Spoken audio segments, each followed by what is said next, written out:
So ayan, good morning mga ka-PJ, no? Isang mapagpalang araw ng Biyernes, August 7, 2026, no? At ito, panibagong araw. At siyempre, panibagong vlog.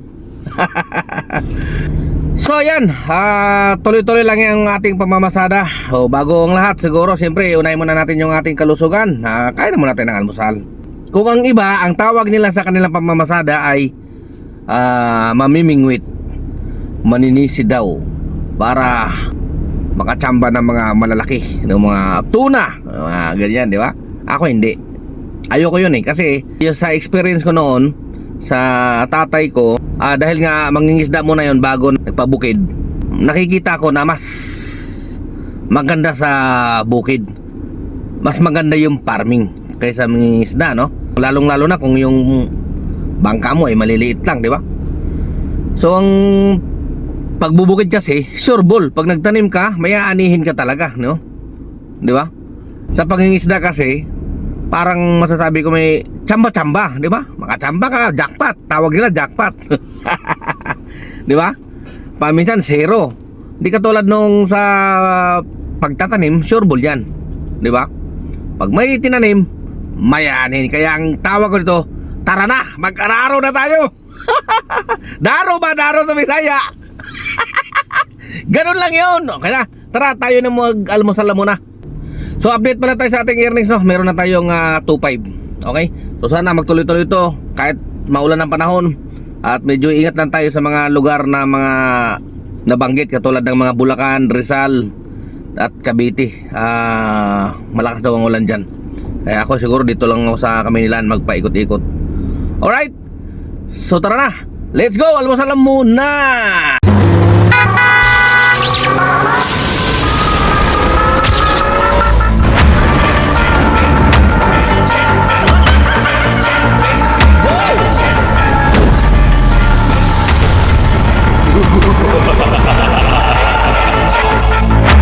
So ayan, mayroon na namang nagtanong sa atin na isang subscriber. Hindi ko alam kung bago lang siya sa ating channel. So marami na akong nagawang ganitong topic, no? Diskarte kung paano laging panalo sa biyahe, laging may kita, kumbaga, di ba? So siyempre, share natin yan. Baka makatulong sa lahat ng mga bago lang. Okay? So ganito yan. Unang-una, bago ka bumiyahe, huwag mong kalibutan magdasal. Kung ikaw ay relihiyoso, okay?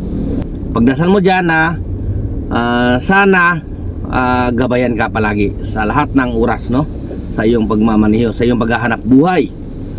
Tapos iwanan mo yung problema mo sa bahay. Huwag mo siyang dadalhin sa biyahe.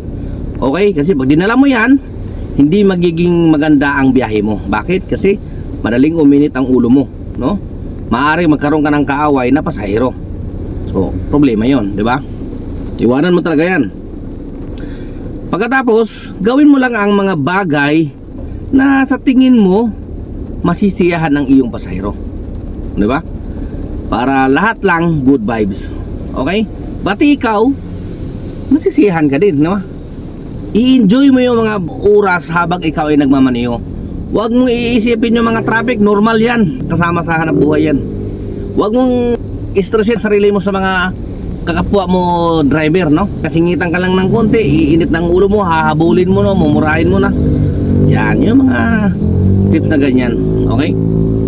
Marami pa yan, pero hindi ko na kayang banggitin lahat, di ba? Basta yun, lahat dapat good vibes lang. Okay? Susunod ay yung kinakailangan mag-set ka ng oras ng biyahe. So dito kasi sa pagiging TNBS, malamang sa malamang, lalong lalo na kung nakikiboundary ka lang, minimum talaga yan ng 12 hours. Pag bababa ka dyan, medyo kikita ka pa rin naman, siyempre, pero hindi mo makakuha yung gusto mo, di ba? Lalo kung gusto mo maka 5,000 man lang araw-araw, di ba? Hindi mo makukuha yun kung hindi ka abot ng 12 oras. Okay? So sa 12 oras na yon pataas, nasa sayo na yon laruin kung paano ka makasurvive, no? Hanggang maabot mo yung 12 oras. Kailangan consistent yan araw-araw. Kasi ngayon nag 12 oras ka, bukas hindi ka na naman bumiyahe. Kailangan consistent siya araw-araw. Okay? Diskarte mo na yon kung paano ka na makasurvive. Pag inantok ka, pahinga mo lang. Mga isang oras, di ba? Wala na, pag nawala na yung antok mo, biyahe ulit. Tapos, iwasan mong manood sa mga ibang content creator na mga toxic. Pasintabi doon sa mga ano ha. Kasi, pag doon ka nanonood, alam mo yung ano, madadala ka. Yung alam mo yung, puro na lang reklamo, baba ng pamasahe, baba ng ganito, mahalang ka sa puro na lang reklamo sa buhay ang ginagawa, di ba? Ikaw na nanonood, madadala ka. Mawawalan ka din ng gana, di ba? Gusto mo na lang din gumarahe, mabubuisit ka. Doon ka manood sa mga good vibes lang, di ba? Yung mga magpapainganyo sa'yo para lalo kang sisipagin, no? Iwasan mo talaga yun, yung mga toxic talaga, di ba? Sinasabi ko, kasama na lahat yan. Okay? So, ganun lang, di ba? Madali lang naman eh. Oh. Pagtiyagaan mo yung kung anong available dyan, di ba? Kunin mo lahat ng incentive, kung saang intinsi ka man, InDrive, Grab, Joyride, kung ano pa man yan. Lahat ng incentive kunin mo, lalong-lalo na dito sa Grab, di ba? Merong mga incentive dito na district, di ba? Yung weekly, kunin mo yun. 1,000 isang linggo, 4 na linggo sa loob ng isang buwan, 4,000 yun. Plus, meron pang district bundle na every month na 5,000, magkano na yun?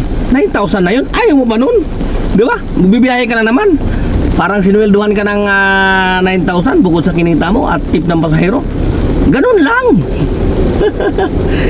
Huwag mong hayaan ang sarili mo na lunurin sa stress na hindi naman dapat na stress. Biyahe lang. Hanap buhay lang para sa pamilya. Di ba? Mag-ipon ka. Tatay ka eh. Gawin mo lahat ng makakaya. Hindi ka naman nandito, hindi ka naman nag-apply sa pagiging TNBase para lang magreklamo, di ba? Nandito ka para maghanap buhay, kaya gawin mo lahat na makakaya mo para kumita ka. Okay? Ganoon lang yun. At kapag nagawa mo na lahat yan, ang isa sa palatandaan na masyado ka ng masipag magbiyahe, kumikita ka na talaga, no? Consistent ng iyong kita. Ito ang palatandaan yan.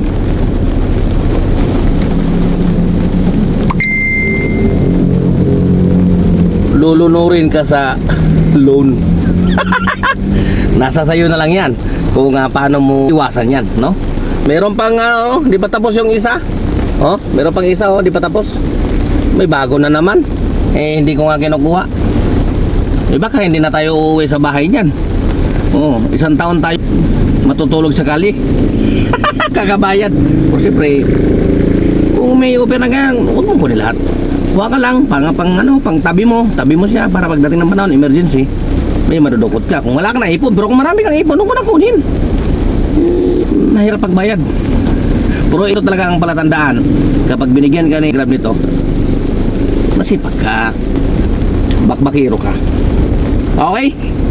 Pero meron namang ino-opera na hindi bakbakiro, pero hindi nga lang siguro palagi or hindi ganun kalaki, diba?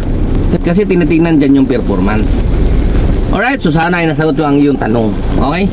At sana i-apply mo yan sa sarili mo sa pagiging TNBS driver mo. Okay? Biyahe lang ng biyahe hanggat kumikita. Pag hindi na kumikita, hanap ibang pagkakitaan. Mag-araro na lang, magdaro sa bukid. Ganoon lang yan ang buhay. Alam nga naman, mananatili ka pa dito kung wala nakita, di ba? Hanap tayo.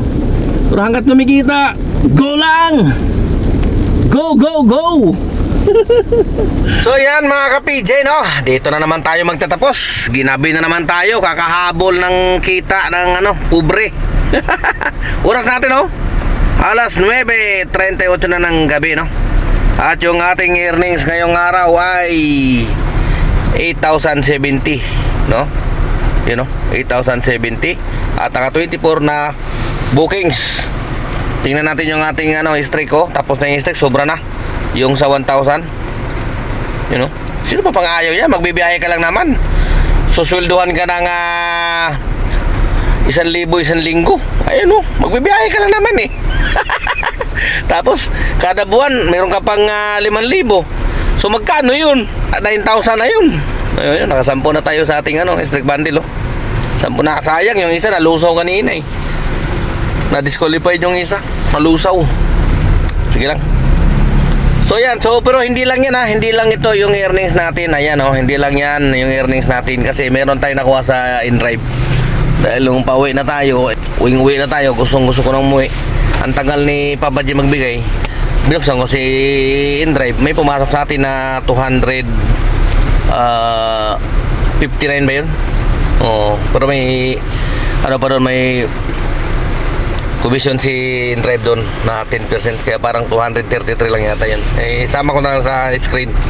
Okay, so halos ano na lang yun, 8,200 na rin yun, o 383, o di ba? Not bad. Okay, so paano yan mga ka-PJ, no? Bukas na ulit tayo magkakarinigan. Pahinga na muna ka-PJ nyo, temporary signing off. Adios mga ka-PJ. Ingat ha, maulan na pa rin, walang tigil ang ulan, baha pa sa ibang lugar. Okay, so biyahe ulit tayo bukas. Adios.